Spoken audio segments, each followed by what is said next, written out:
Mais uma vez, seja bem-vinda, seja bem-vindo. Vamos dar continuidade aos nossos estudos aqui acerca do tema controle de constitucionalidade. Estamos fazendo uma revisão com foco nas questões, né, que foram cobradas pela FGV na primeira fase do exame de ordem.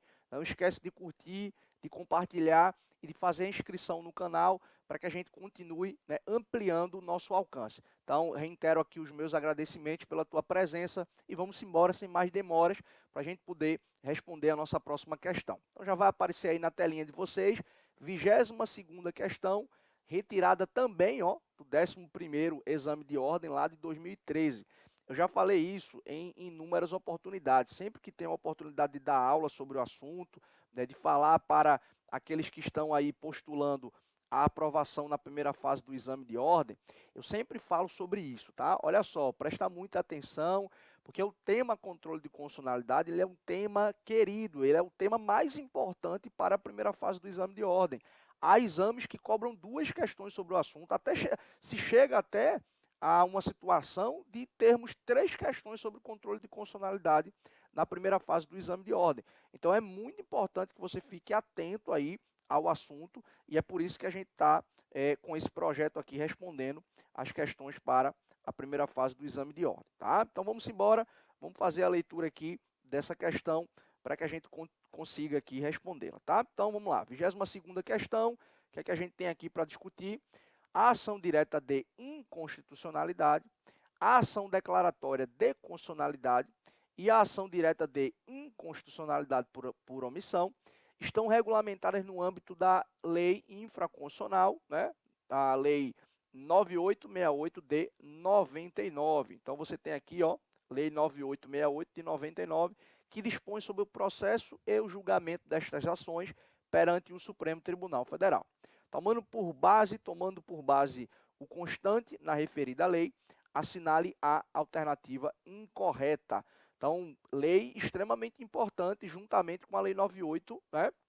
88 de 99, que são as 2 legislações aí que regulamentam as ações de controle abstrato no âmbito do Supremo Tribunal Federal. Então vamos lá, letra A.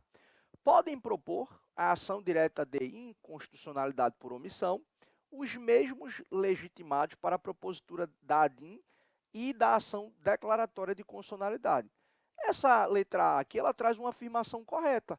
De fato, os legitimados para a DIN, para a DC, para a DIN por omissão, são rigorosamente os mesmos, para a DPF também.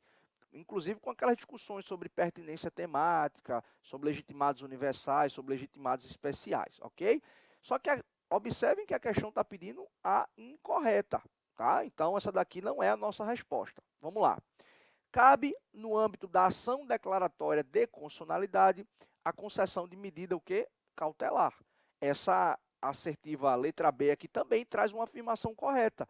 Lembrem-se, um dos requisitos para se manejar uma ADC no âmbito do Supremo é a controvérsia judicial relevante. Então, você tem ali processos, né, que estão tramitando no âmbito do judiciário e há uma divergência, né, que se caracterizada por essa ideia, né, de controvérsia judicial relevante, né, que traz aí uma certa divergência, uma certa interpretação, né, divergente acerca do tema no âmbito do judiciário.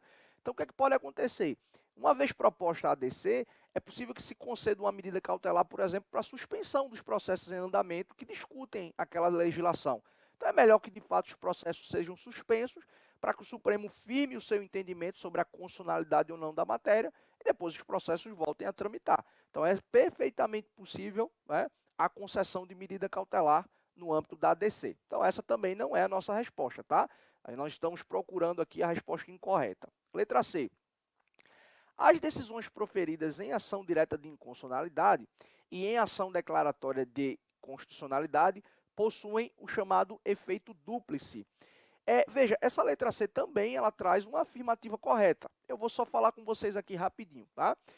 O próprio ministro Gilmar Mendes, por exemplo, no seu livro, no seu conhecido livro de Direito Constitucional, ele diz, olha, na verdade, a ADIM e a ADC são as mesmas ações com sinais trocados. Porque quando a gente está falando assim, efeito, né, tem um caráter dúplice ou ambivalente, na verdade a gente está dizendo o seguinte, quando o autor ele propõe uma ADIM, ele está buscando que o Supremo Tribunal Federal diga que a lei ou o ato normativo é inconstitucional. Agora, se o Supremo diz assim, olha, legitimado, você não tem razão, né? Eu não vou julgar procedente a sua ADIM, eu vou julgá-la improcedente. Quando o Supremo diz que a lei, que o legitimado está errado, uma vez que ele está querendo que haja declaração da inconstitucionalidade, e ele está errado nesse sentido, significa que a lei é constitucional. Então, o efeito da improcedência da ADIM ou da ADC é exatamente o efeito contrário. Se na ADIM você quer que a lei seja inconstitucional e o Supremo diz que você está errado, significa que a lei é constitucional. Se na ADC você quer que o Supremo diga que a lei é constitucional e o Supremo diz que você está errado, significa que a lei é o quê? Inconstitucional. Daí porque se falar no efeito dúplice ou ambivalente, tá? Se você propõe uma ADIM querendo que o Supremo diga que a lei é inconstitucional e o Supremo diz que você está errado, significa que a lei é constitucional. Se você, enquanto legitimado do artigo 103, propõe uma ADC buscando do Supremo uma confirmação da constitucionalidade da lei, e o Supremo diz, não, você está errado, significa que a lei é inconstitucional. Daí porque se falar, né, no caráter dúplice ou ambivalente das ações ADIM e ADC. Tranquilo? Então, de fato, essa letra C traz uma afirmação correta, mas nós estamos buscando a afirmativa incorreta. Só nos resta a letra D, então vamos ver o que é que ela tem aí de errado para a gente poder conversar. Então, letra D está dizendo o seguinte, né? Vamos lá observar aqui a letra D. Enquanto a ação direta de inconstitucionalidade e a ação declaratória admitem a desistência, a ação direta de inconstitucionalidade por omissão admite a desistência a qualquer tempo. Aliás, a alternativa está dizendo que não se admite a desistência na ADIM e na ADC, mas caberia desistência na ADIM por omissão. Essa é a alternativa errada. Portanto, é essa daqui, ó, que é a nossa resposta o quê? A nossa resposta correta. E por que ela está correta? Por que ela está errada enquanto afirmativa e enquanto, né, assertiva, enquanto letra correta da questão é a letra D? Pessoal, as ações de controle abstrato, elas não tutelam interesses subjetivos. Daí porque se falar da impossibilidade de desistência. Então, uma vez proposta a ADIM, uma vez proposta a ADC, proposta a DPF, proposta a ADIM por omissão, não cabe falar em desistência, tá? Então a questão assertiva ali, ela diz que não cabe desistência na ADIM e na ADC, mas caberia desistência na ADIM por omissão. Então isso está errado, portanto, o que torna a nossa resposta, né, a letra que a gente busca é exatamente a letra D, que é a resposta correta dessa questão. Tranquilo? Então presta muita atenção. A leitura da Lei 9868 e da Lei 9888, ambas de 99, são extremamente importantes para que você consiga acertar questões do controle abstrato na prova. Tranquilo? Então, mais uma vez, eu quero agradecer aí pela presença de vocês. Não esquece de curtir, de compartilhar. Envie esse vídeo, né, para alguém que está estudando aí para a primeira fase do exame de ordem, que com certeza as informações que nós estamos passando aqui pode ajudar de alguma forma, tá bom? Muito obrigado pela presença de vocês, espero e aguardo ansiosamente para o nosso próximo vídeo e até lá, para que a gente continue estudando o controle de constitucionalidade rumo à aprovação na primeira fase do exame de ordem. Até lá, pessoal. Muito obrigado.